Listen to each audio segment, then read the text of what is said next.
Croeso I Gŵyl Haf. Welcome to Gŵyl Haf. Today with me I have Christine Watkins, who is a storyteller and author of Gwent Folk Tales.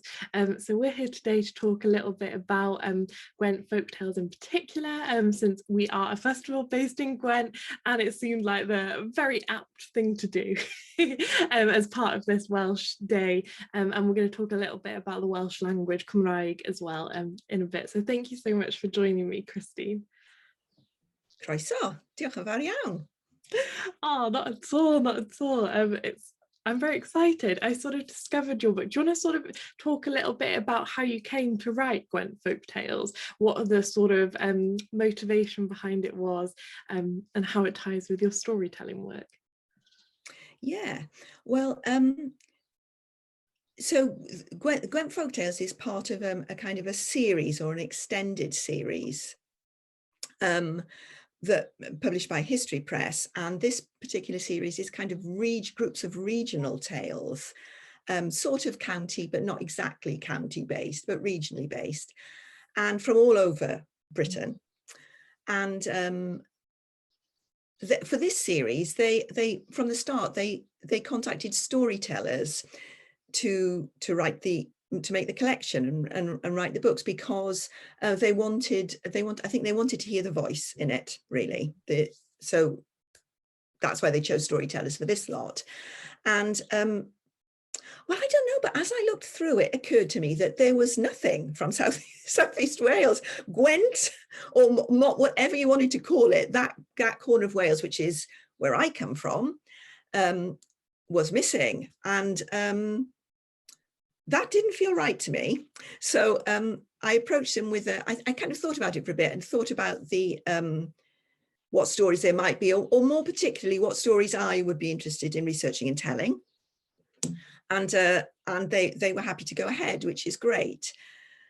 And I suppose the other thing was so I felt there was a gap and that it should be represented as an area. But the other thing on a more personal level, I think, was that it had kind of dawned on me over the years that I was born in New Inn, just outside Pontypool, and I was born in the house that my mother grew up in, and my grandmother grew up in, and my great-grandparents built, and that not everybody was in that position. I'm kind of very fixed and rooted.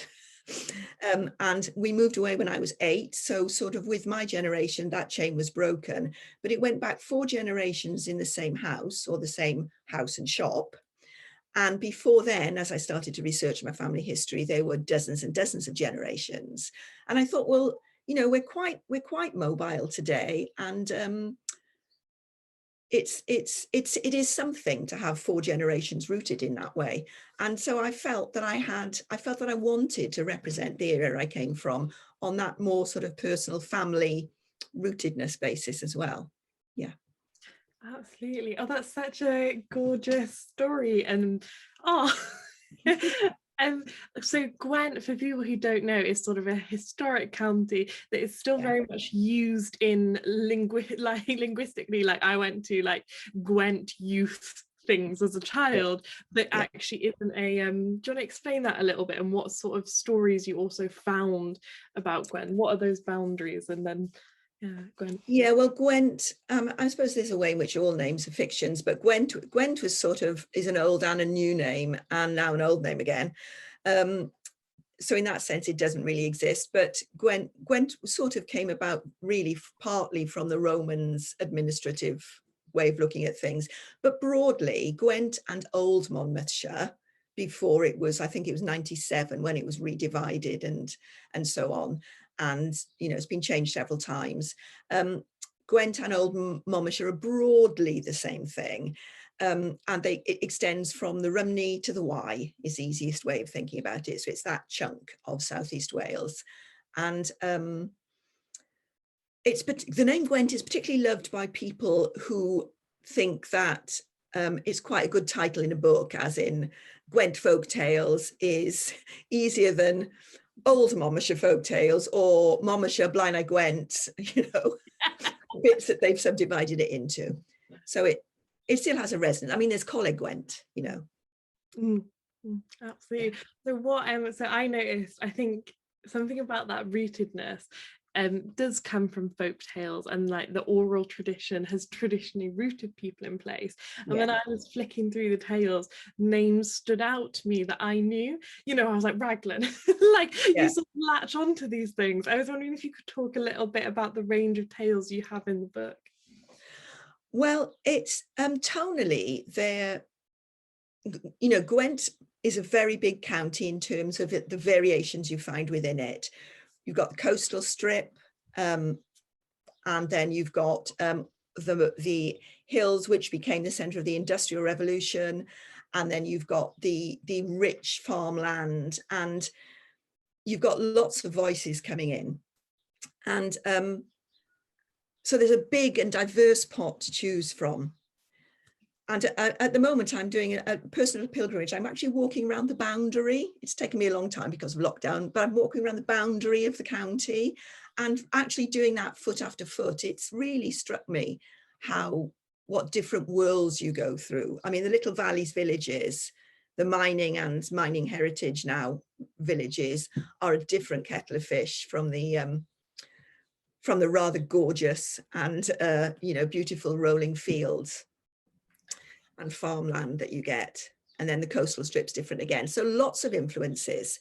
Anywhere that's got a coastal strip is going to have lots of influences coming in from the sea, so the ports, even though what we think of back in time, the ports would have been ports that we don't think of now because they don't exist anymore. Places like Portskeurt, which hardly exists as a village, really, let alone a great port, which is what it would have been, a significant port. They're the gateways, really, for travel if you go far enough back, because it was easier to travel by sea than across land. So there were lots. I mean, I was interested to look and see if I could find stories, because what I did for a year after I got the commission was just to wander around, really, and think about what stories I might include. I didn't end up including the ones I thought I would necessarily, and I found others I hadn't known about. I was looking for I wanted to find tales of the land, and I wanted to find tales of my own heritage, which was largely mining heritage, iron mining and coal mining. And those tales, and then I had to be able to make the tales my own and find a voice to tell them. And I found that hard. I think that's still a work in progress, and there may be another piece coming in and some more work coming in the future. But the tales of the mining and are hard to tell. I found them hard to tell in my own voice in a way I was happy with. So there aren't so many of those, but there are some.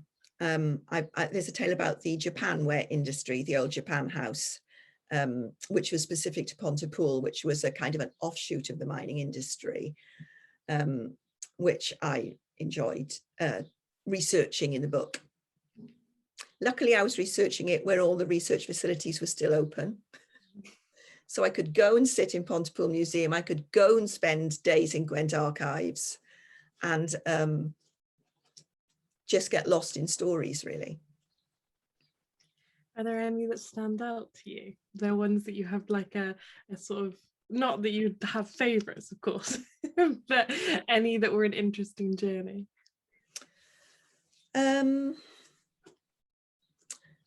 I like most of them for different. I sort of look at it in a different way. I'm more thinking of the ones I think are best written and can best be told, because I've tried to tell a lot of them in different events, because they were written for that. They were written for spoken voice, and so I tend to be rather fond to the ones that came out easily and sit nicely on the page.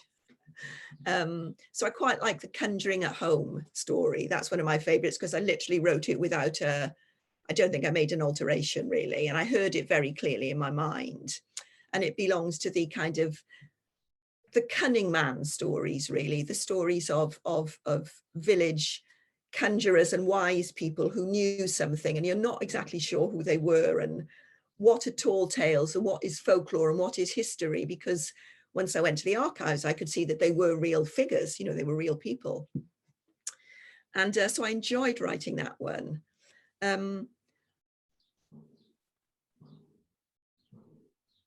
Yes, this is a really obvious question, and I'm not sure of I'm not sure of the answer to it. I like some were so fragmentary. I had to really pursue them as tales, because I've given folk tales. That's rather a wide category, certainly as I represent it in this book, but it is anyway. It includes bits of lots of things. I think the one about the one which I call Treacle in the book, which is about St. Tecla's Isle, which is that, you know, Gwent, well, I'm slightly cheating this, but Gwent sort of has its own island off Beachley Point. And it was more attached to the mainland, and it was an important centre of pilgrimage. But what we know about the original saint there, St. Tecla, is so fragmentary, and her story has just disappeared, that it was really nice painstakingly going after that and seeing if I could make it into a kind of tale that stood in its own right. That's fascinating. It's so interesting to interact with like places I'm so familiar with, and to like hear something that I had like didn't have any idea about. Do you have a sense of like Monmouthshire and Gwent more generally is a place where England meets Wales? It's sort of defined by the Y being the border. Another sort of example of some of the differences in Gwent, in that you have places like where I live where the border is within sight, and then places like Pontypool where I think the border feels a very long way away. Yeah. But is the heritage of the folk tales that you have then told, does that feel like a mix of English and Welsh folk tale meeting as well? Or what's the sort of, are there specific things that you can see had influences on the tales? Yes, not necessarily so much a mixture of English and Welsh.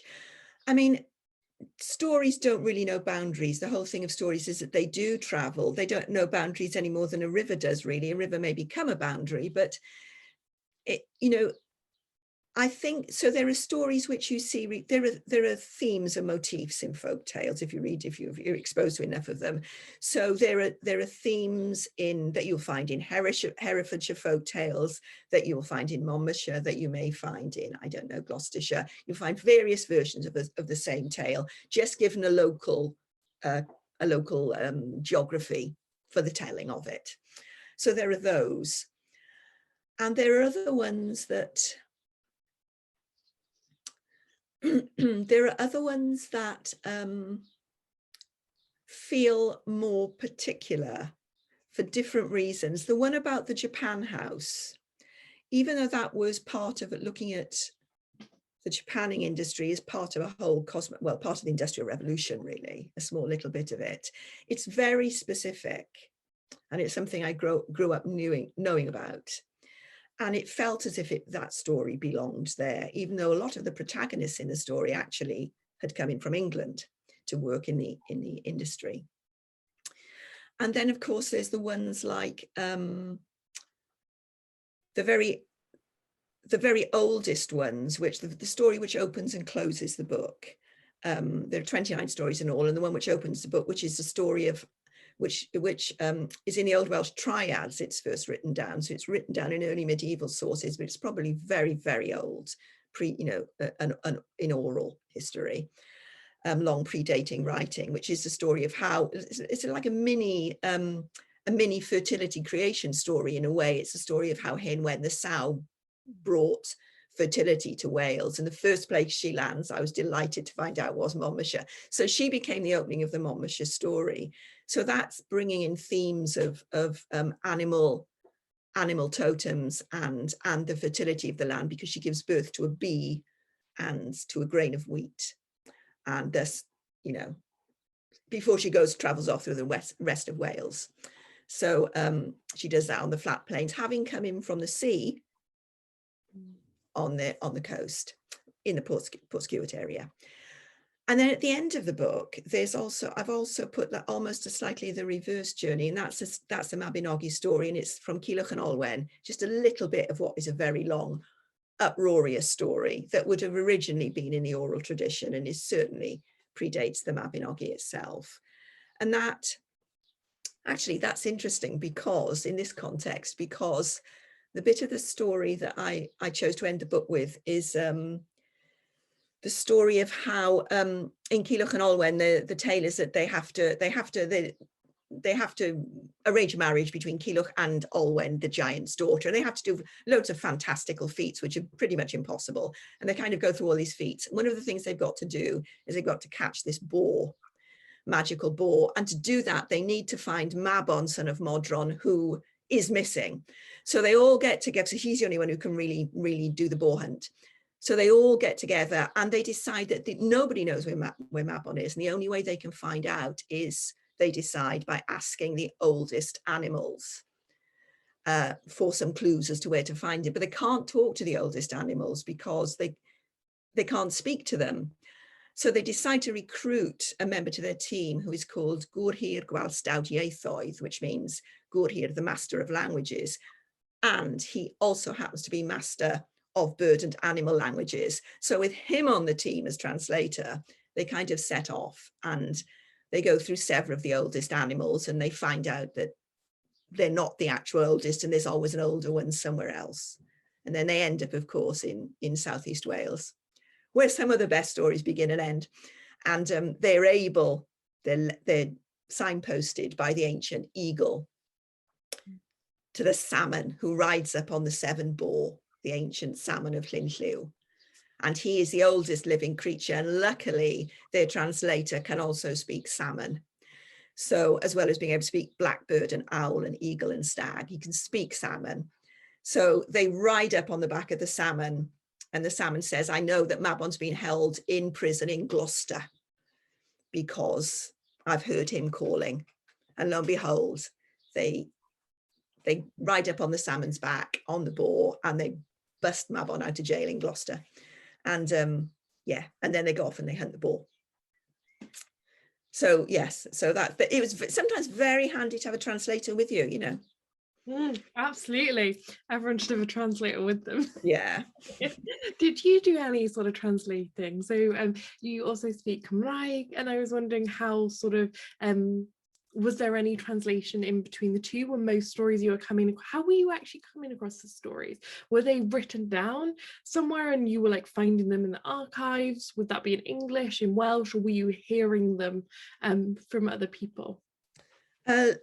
Mostly they're written down. It is hard to find unwritten material. It's not hard though it's not so hard to extrapolate material from written fragments. For me, and lots of it is in English. The bulk of what I was drawing on in English was in English. But it always has, as in my own upbringing, it always has Welsh threaded through it, even in word or phrase form. But look, once I started to tunnel into, decide on a particular story or just be casting around, thinking, I haven't really looked at that very much, casting around a bit, it was an enormous help to be able to speak Welsh, to draw on, for example, the history, Hanes Cymdeithas y Methodistiaeth Calvinaidd, the history of the Calvinistic Methodists. The actual story I ended up drawing from was written in English, but I knew of the existence of these volumes because I could speak Welsh and so on, so I could go after them. So in my research, it helped a lot. And that was the story of the pulpit chair, which I haven't seen anywhere else actually, outside that, the history. So it always feels quite good to put another little one in. Yeah, adding to that sort of tapestry, as it were. Adding to the tapestry. Yeah. Understanding. So so much of storytelling is folk tales, and I can see why sort of somebody who was putting together a folk tales series goes, storytellers is what I need, because often storytellers are telling folk tales and myths and legends. And I was wondering what attracted you to myths and legends, and sort of if I understand correctly, most of your storytelling is in folk tales as well. Is that right? And do you sort of what draws you to tell those stories? It's not. The majority of my telling and my interest, my research interest, and anything that is resonant. I like to follow things. I like to find out where they come from. So I like to kind of sort of nose things out in that way. And a lot of I suppose it does happen that a lot of the things I'm interested in take me back into the past to kind of ferret out and explore. But I'm not a traditional storyteller. My background is more in much more contemporary work and as a scriptwriter. But always for spoken word, spoken or broadcast is in my background. And I'm really interested in lots of things. I'm particularly interested in the history of female characters, of female stories, the hidden work of women, the divine work of women, and all those threads which are harder sometimes to unravel and to discover. So that's but it's a very, very broad field of preoccupation. And but it's true that formal storytelling often does exist in the realm of myth and folktale. But then that can lead to many places anyway. So it's such a big realm. Yeah. Yeah, that's so interesting. I didn't sort of know that. And what is it about spoken word and oral that you love so much? Oh, I feel very strongly that comes from my background. From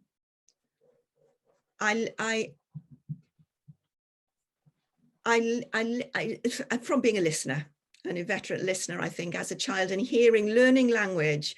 I can only speak 2 other languages fluently apart from English, but when I learned English and when I learned Welsh and French later on, I'm sure I learned it in terms of music. I'm a hopeless at grammar. I'm sure I learned it in terms of musical form. I always listened to the patterns of speech, and I remember as a very small child listening to my grandmother lived next door to my mother then when I was growing up in New Inn, and we cross a shared yard, and I would go into her house in the evening, and quite often it was my time to go home when the command vagani or the singing or the services were coming on, and they always consisted of a man talking in a North Wales accent, talking in Welsh, which is a very particular accent, strong North Walian accent, and then usually male voice choirs. And I remember saying to my gran, "It can only men speak Welsh then on the radio?" And she said, "Oh no, anybody can speak, this, that, and the other." But and I think I probably was only about 3 then, and I was absolutely intrigued by any sound that I couldn't fathom out. And I wanted to commit that sound to mine. And then, the delight really in what people said and how they said it was always just of interest. It's just, it's much stronger than my visual sense, my auditory sense for me. That's so fascinating. That's such a lovely story, and obviously that's also led you to not just thinking about language but thinking about women and women's voices. I'm thinking the sort of their absence. Maybe, yeah. It must have been the case that I virtually never heard a woman speaking Welsh on the radio. So that must say something about representation in the early 60s, on the radio. Indeed. Yes. So how for you, languages, you know, there's quite a bit of research that shows that like people can be very different in different languages, and that you know, languages really do shape you in ways that you know, maybe a little bit uncomfortable when we start thinking about them. Yes. Do you find that so? How are you between English and Welsh and French? Oh God, yes, it's true. And I've only just really started to, the year before last, I actually went and did some storytelling in French in a representing Wales, actually, in a festival, and told a long story in French to a French-speaking audience. And I was an entirely different person, basically. I discovered something in myself which does not get given rein when I speak in English or Welsh. And those are the only two languages I'm fluent. Other two I'm fluent enough to storytell in, just in those three. And I mean, my family background and the accent of that particular area in Wales is, they're so histrionic and slightly doom laden. One of my grand's favorite phrases was, "I can see it happening," if you know, if as a child we were going to do something which she thought was dangerous. So she would, you know, there's a certain sort of dramatic quality, I think, to my speech in English and in Welsh, which is, it's just the color and it's just the tone, and but it does go very deep for me. I think the other day I was on a bus, and traveling back from the wetlands to Newport, so it must have been 2 years ago, before lockdown, and I heard a man speak. My dad died back in 2000, but I heard a man talking on the bus, and he was sat next to me, so we started talking. And the tone of his voice and the words he used and the expressions he used for things, he was talking about shift working, and which my dad also did. And but of course they call them turns, not shifts. So I used to work turns, and it took me back so strongly to my childhood that I actually felt the tears rising, because, and something in me thinks that's the way the real people speak. You know, that's the way. There's something about the tonality that you first learn, who talk about the things which make up the stuff of your life as a child. Sorry, I'm feeling we're straying away from Gwent Folk Tales, but it's all about language, really. That for me is very powerful. They feel like the people who speak the right way. Oh, I know that feeling. There's nothing quite else like it, is there? It's yeah, it's powerful. mm. To sort of to end, I guess, by bringing it back a little bit to Gwent Folk Tales, everything we just sort of talked about with language is those feelings, that emotion, like that is also folk tales for me. I think that like they carry that emotion in them. Would you agree? And sort of what would you like people to take from your book, if you could, you know, what do you hope for from the tales? I think I'd like them maybe to hear about different bits of the county, and different bits of the landscape that they may not be so familiar with. And also just those it's the little human moments as well, and that can make you laugh or make you cry, you know. You know, the moment in a story about Pegus, Kitty Griffiths, where she's bribed with a pair of shoes to keep quiet in church, and she takes the boots, but then she throws them away down the aisle and says, "I want Jesus Christ, not your boots." And these outrageous little things, that these feisty characters, and also the depths of the different layers of moments and people that have woven their lives into, you know, I put in a story about the Severn Tunnel as well, and the making of that, and that have woven their lives into creating the huge fabric And I'm not sure I can give a better answer than that. I hope they just enjoy them, really. I think that's a very good answer.